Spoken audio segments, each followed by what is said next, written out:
அது உதயநிதியா? ஓ சரிண்ணே. அது புருஷனாச்சு பொண்டாட்டி ஆச்சு, அவங்க அடிச்சுக்கிறாங்க, டிவோர்ஸ் பண்ணிக்கிறாங்க.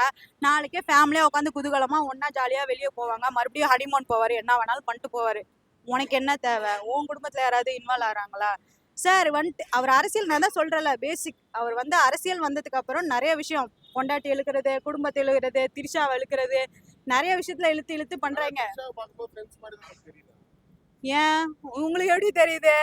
எல்லாமே அப்படிதான் பேசுறீங்களா சார்? அவங்க அவங்களுக்கு தெரியும் சார், அது ஃப்ரெண்ட்ஸா இல்ல என்னன்ட்டு. அதை வந்து அவர் ப்ரூவ் பண்ணணும்னு அவசியம் இல்லை. தேவையில்லாம எச்சக்கலை கழிச்சிட நாய்களுக்கெல்லாம் அவர் ப்ரூவ் பண்ணணும்னு அவசியம் கிடையாது. நான் வந்து திரிஷா வச்சுக்கலன்னு சொல்லணும்னு அவசியமே கிடையாது.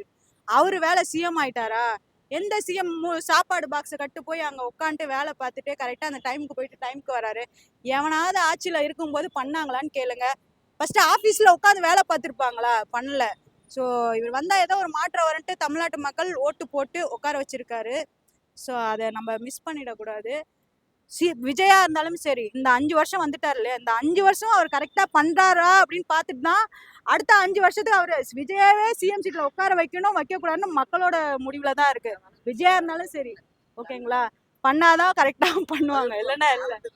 கரண்ட் எந்த நாயோ வந்துட்டு நல்ல லைவாவே தெரியுது, ஃபீஸ் கட்டி எப்படிங்கிட்டு போயிடுச்சுங்கன்னு. இங்கே பாரு சார், நான் வந்துட்டு சென்னையில் இருக்கேன், எங்கள் ஏரியாவிலும் கரண்ட் போயிடுச்சு. நாங்கள் கால் பண்ணி சொன்னேன், வித்தின் ½ அன் ஹவரில் டிரான்ஸ்ஃபார் வெடிச்சிடுச்சு. வந்து எல்லாமே சரி பண்ணி கொடுத்துட்டு தான் போனாங்க. ஸோ நம்ம ஏதாவது பிரச்சனைன்னு சொன்னால் ரெஸ்பான்ஸ் பண்ணுறாங்க, கரெக்டாக பண்ணுறாங்க. ஏன்னா விஜயா, நான் கேட்குறேன் டிரான்ஸ்ஃபார்மர் வெடிக்கிறதுக்கு நான் உனக்கு கேட்கறது புரியுதா இல்லையா? கரண்ட் இல்லை, தண்ணி வரல, அதெல்லாம் வந்து வந்து டிரான்ஸ்ஃபார்மர் வெடிச்சதுக்கு விஜய் பக்கத்துல வந்தாலும் வெடிச்சுன்னு சொல்றீங்களா? டிஎம்கே நான் சொல்லவே இல்லையா? டிஎம்கே வந்து பண்றதுதான் பண்ணும். அவன் வந்து எச்சக்கலத்தனமா எல்லா ஒரு விஷயங்களும் பண்றாங்க. அதனால நான் ஒன்றும் பண்ண முடியாது. 40 நாள்ல வந்துட்டு நீ அதை பண்ண இது பண்ண கிழிச்சிரியா போயிடுவேன்னா 40 நாள்ல பண்றதா பண்ணும். ஒரு சில தற்கொலை நாயங்களை எங்களை நீங்க சொல்லாதீங்க. தற்கொலை நாயங்களுக்குலாம் நான் சொல்றேன், அந்த இந்த நாய்க்கு பிஸ்கெட் போடுற மாதிரி எங்க வீட்டுக்கு பக்கத்துல நிறைய நாய் எங்க இருக்கு, அதுல ஜூலி வந்து சேர்ந்துச்சுன்னா வச்சுக்கோவேன், நான் அடிக்கடி பிஸ்கெட் போடுவேன். ஜூலி வந்து உட்காந்துட்டு இன்ஸ்டாகிராம்ல என்னென்னமோ பேசுது. உனக்கு 5 ரூபா பிஸ்கெட் வேணுமா 10 ரூபா பிஸ்கெட் வேணுமா சொல்லு, நான் தரேன். 200 ரூபா கூட நான் தரேன், 50 ரூபா எக்ஸ்ட்ரா கூட தரேன். அதை தவிர தமிழ்நாட்டுல என்ன பிரச்சனை நடக்குதோ அதுக்கு போய் நீ வந்து பண்ணு. நீ இறங்கி களத்துல இறங்கி பண்ணா பரவாயில்ல. நீ 4 செவத்துக்குள்ள உள்ள உட்காந்துட்டு ஸ்கிரீனா போட்டு விஜய் அதை பண்ணாரு கொன்ன இதை பண்ணானா கொன்ன என்ன பண்ணான்னு நீ சொல்றியாமல்ல?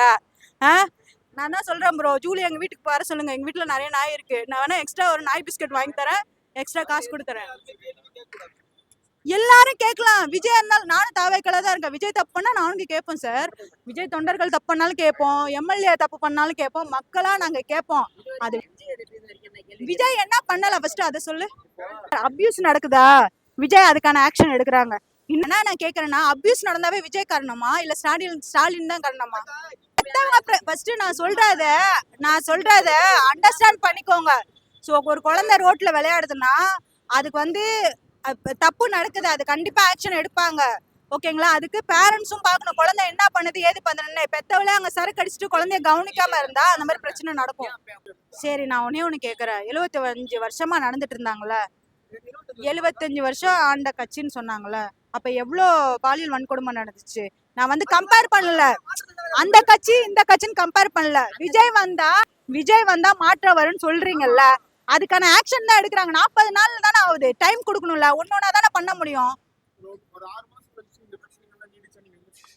கண்டிப்பா விஜயவே நான் கொஸ்டின் கேட்பேன். ஏன்னா பெண்களுக்கு ஃபர்ஸ்ட் நான் ஓட்டு போட்டதே பெண்களுக்கான அந்த பாலியல் வன்கொடுமை அதெல்லாம் ஸ்டாப் ஆகணும். விஜய் வந்தா பெண்களுக்கு பாதுகாப்பு இருக்கணும். நானும் பொம்பளை பிள்ளை, எங்க வீட்லயும் பொம்பளை பசங்க இருக்காங்க, குழந்தைங்க இருக்காங்க, எங்க ஜென்ரேஷன் நல்லா இருக்கணும்ல.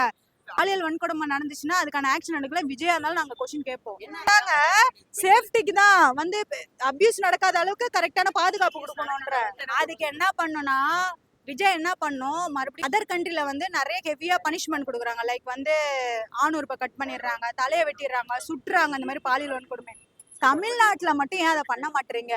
தமிழ்நாட்டுல அந்த மாதிரி கடுமையான தண்டனை கொடுத்தாதான் எவனும் தப்பு பண்ண மாட்டான். ஒருத்தனை கட் பண்ணி விட்டா அடுத்த வாட்டி இந்த மாதிரி பிரச்சனை வருது, நமக்கு இந்த மாதிரி வந்துரும் அப்படின்ட்டு பயந்துட்டு அவன் அந்த பிரச்சனை பண்ணாம இருப்பான்.